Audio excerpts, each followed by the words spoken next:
TikTok, TikTok, coming to you from Sydney, Australia. I'm Mitchell Trench, and it's K-Time. Hi everybody, Annyeong, it's me, Mitchell Trench, and welcome to It's K-Time, back to the past.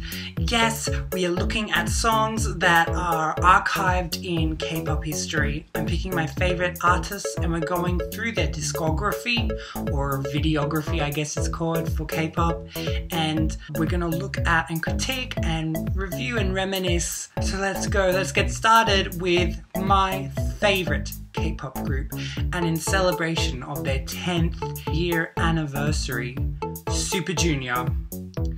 And the song is called Twins Knockout.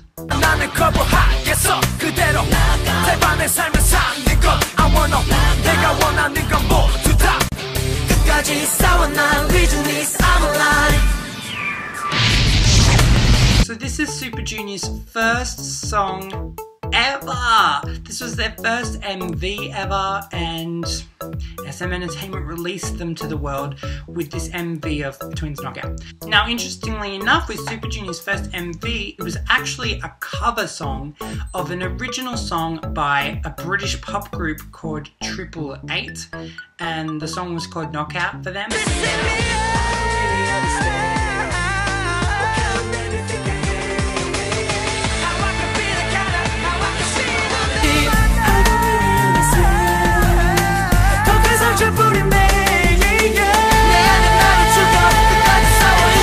It was a really interesting choice because it had minor success. It reached number 8 in the United Kingdom back in 2003, and 2 years later, SM Entertainment recreated the song with Super Junior as their first song.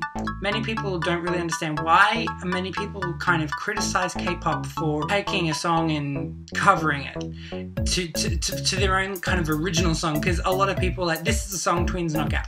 No one knew it was a 888 song unless you did your actual research. And a lot of people are like, well, why are you doing that? You know, you're not original at all. Deal with it. I ain't telling you no lies. Girl, deal with it. Tell me why you roll your eyes. Just do it. You won't never trip me, so I got you. Do it. 제발 날 받아줘. Do it. Come me to the back of my bed. You should know, ain't nobody but you. I don't know what this is, but you got me good, just like you knew you would. 정말로 평범한 나의 인생을 바꿔줘. 넌 나의 dancing queen. But I'll have you know, Western music does it all the time. You're no sunshine either.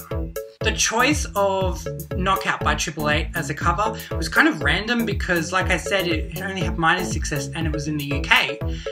And I think it may have to come down to this song was maybe bought on a cheap, maybe the royalties for the song was cheap to be sold to SM Entertainment. One of the biggest reasons I think is probably because this was a popular song performed by Super Junior in their training days with SM Entertainment. Don't know why, but they chose it as a training song maybe, and it kind of gave the big nod from all the execs, and they thought, let's put it on as the first song. Also, the genre of this song has a real rock sound to it. It's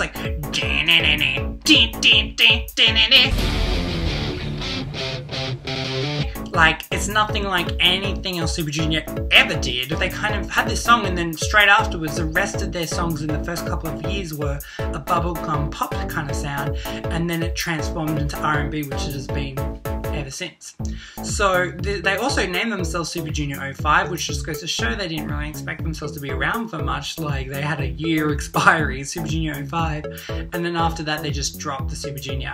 Actually, I know why, because I read SM Entertainment had an idea for them to be a lineup group, so they would just rotate people back and forth, and then certain legal matters happened a few years later which enabled them to actually completely recast Super Junior. So that's why they dropped it, because I think they were planning on having like Super Junior 06 or 2.0 kind of thing, but it never eventuated for legal reasons. So, and now we're left with the brilliance of Super Junior. Also, I love the buffy hair.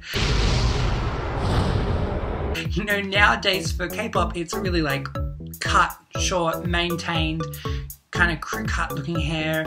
This particular time, and I know because I did have some Korean people in my school, and some of the people, like, you know, it was really long hair for guys, and which is super different to what it is now. I like that the first person that started in this MV was Siwon, Choi Siwon.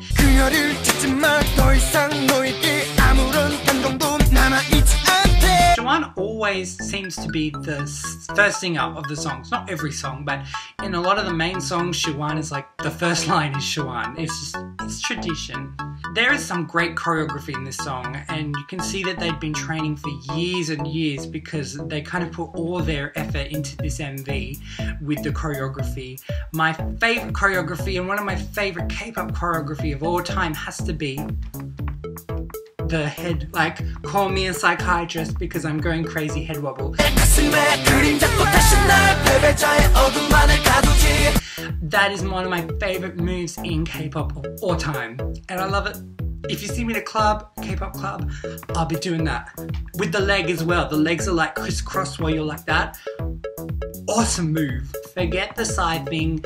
This is K-pop. Another great choreography was when they're in the fire room. It's like walls of fire and then like a Asian photos booth kind of background, and they're like doing the dance like do do do do do do do do. It's so cool.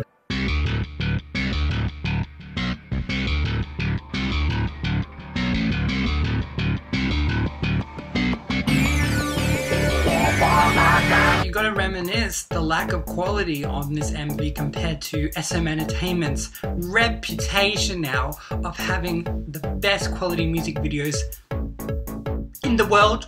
They clearly got the odd lit room in really early because it's definitely in that kind of hidden room, kind of fantasy like room, and I'm personally a fan of the rooms with SM Entertainment. The lack of quality in terms of actual music video was just completely different to what it is now, which just goes to show it's groups like Super Junior and obviously TVXQ and Girls' Generation that have completely just transformed SM Entertainment for what it is. Because of their initial success, it helped them develop into the leading culture of technology or something like that, whatever their motto is. But yeah, it's funny to see the beginnings. They showcase some great vocals in this song, and they introduce to people that they're a force not to be reckoned with. They're actually serious artists as well. I think one of my favorite vocals is in the bridge, and it's like dibby dibby dibby doo, and then he repeats it. He's like so it's like dibby dibby dibby doo, shamanamana. And in the second bridge it's like whoa. It's kind of a bit soulful there. And then the last bit when it's like, got to get you out of my life. Got to get you out of my life. There was some really, really good high notes, and they started off really strong. They started off being really confident and kind of showed their unity. They showed that they were one group and they worked together really well. This was one of the first opportunities that SM Entertainment had for people to train with SM Entertainment for a number of years compared to prior. They were kind of the start of that training process, and they really trained them hard and tested them to show, you know, we can deal with anything. And they kind of debuted as celebrities already with that kind of attitude, and that's what makes K-pop amazing. They worked that out. They did it with Girls' Generation, they did it with SHINee, they did it with FX, blah blah blah blah, and everyone else did it as well. So, you know, Super Junior brought such a legacy from the beginning before they were even famous. So anyway, we're going to be going through the other songs. Check out next one, Show Me Your Love. Until next time, 감사합니다. 안녕. Bye.